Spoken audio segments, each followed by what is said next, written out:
Hello Cancer, Sun, Moon, Rising, and Venus signs. Kamusta kayo? Sana po'y nasa mabuti kayong kalagayan. Welcome back po sa Star Tarot. At kung bago kayo dito, welcome din po kayo. Please subscribe, like, share my videos, and leave me a comment kung nakaresonate po kayo. Thank you. So, tignan natin kung anong mga mensahe para sa inyo ngayon, Cancer. So, first message po ninyo, we have 5 of voices. Baka ang iba sa inyo, Cancer, medyo naguguluhan. Maybe you are in a situation wherein conflicted ang isip ninyo. There could be a decision making na kailangan ninyong gawin and you can't figure out kung ano ang gagawin ninyo. So, po pwedeng ganun yan. We also have 3 of inspiration. Maaring travel ito. Baka meron kayong biyahe. This could be international travel. Pwede rin naman ito na domestic, But siguro yung travel na to related sa implementation, ng mga plano ninyo. Baka meron kayong expansion na gagawin dito and it may require you to travel. Pwede rin ang iba sa inyo dito, baka kayo ay mangingibang bayan, mangingibang bansa, 'di ba? For whatever reason, pwedeng may job opportunity sa ibang bansa, pwede rin na merong migration opportunity or pag-aaral, something like that, no? We also have the High Priestess sa lahat ng inyong ginagawa or gagawin. Sa decision making na gagawin ninyo, you know what, there is divine guidance para sa iyo, Cancer. So, makakatulong yan sa iyo ng malaki, if you are going to listen to it.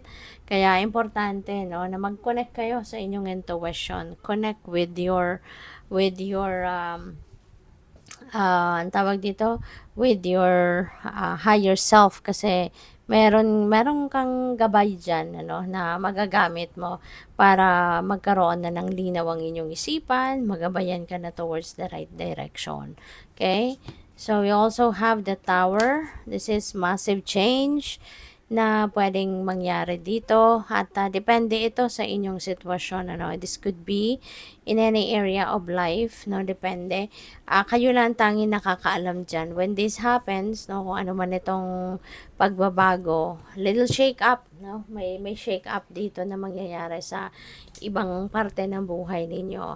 At yung shake up na to, it will be like a shake up talaga kasi hindi rin ninyo ito plinano, hindi ninyo ito alam na pagbabagong ito. Kaya po pwedeng ikagulat ninyo ito. Kaya talagang parang mararamdaman ninyo na parang masishake kayo dito kasi nga kumbaga mawiwindang kayo, pwedeng ma-overwhelm kayo, something like that.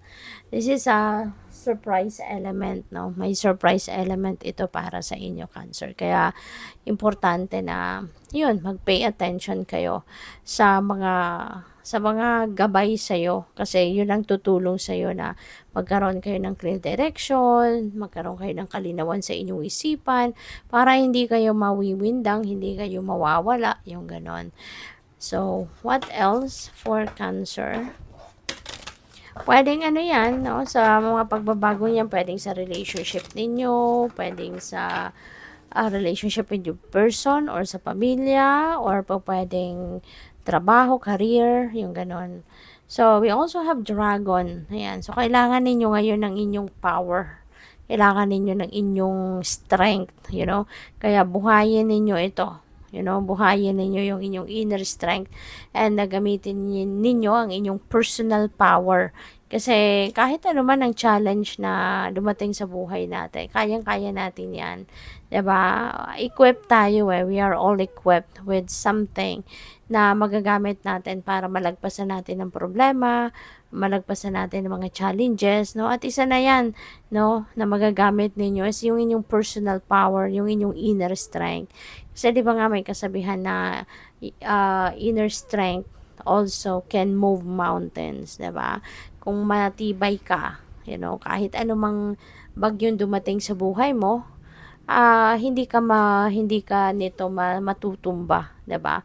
Kasi matibay ka. We have a risk. Ayan. So, maybe now is the time also that you're going to take risk. 'Di ba? Baka nakikita nyo na din or napapansin na ninyo na parang it's about time na para kayo ay mag-move on na sa buhay, mag-move forward na sa buhay. Maybe tawag dito, mapapansin ninyo sa ngayon na parang teka lang, all this time, 'di ba, nasa comfort zone ko lang ako. So maybe now is the time for me to grow, for me to thrive, for me to evolve into the best version of myself. Kaya po pwedeng magte-take action na din kayo, 'di ba? Doon sa mga pagkakataon na meron kayo, lalo-lalo na siguro ngayon, para makasubok naman kayo ng ibang ibang experience, no? Kung saan mag-grow kayo. Pupuwedeng trabaho, no? Baka may opportunity for work or career move, no? So we have Wind Fairy. Siguro marami kayong iniisip or marami kayong kailangang pag-isipan sa ngayon. Pupuwede related 'yan dito sa Five of Voices, 'di ba? Kasi maaaring may confusion nga diyan. Kaya ayun, siguro 'yun ang kailangan ninyong pag-isipan. Or maybe, yun talaga hinihingi ng inyong sitwasyon.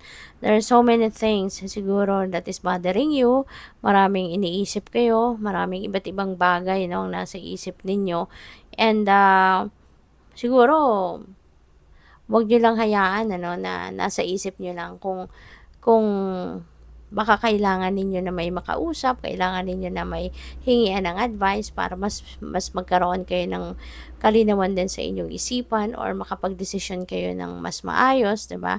So, baka kailangan ninyo na meron din kayong hingian ng um, opinion or advice, then 'wag kayong mahihiya 'no na to put your thoughts into words, okay? So, ayan, maaaring kailangan ninyong i-analyze ng maigi ngayon ang inyong sitwasyon. Okay, you need intellectual analysis, 'di ba? Para na mapagdesisyonan ninyo ang mga bagay na ito ng tama. So, good luck. Thank you for watching. Love and light. Namaste.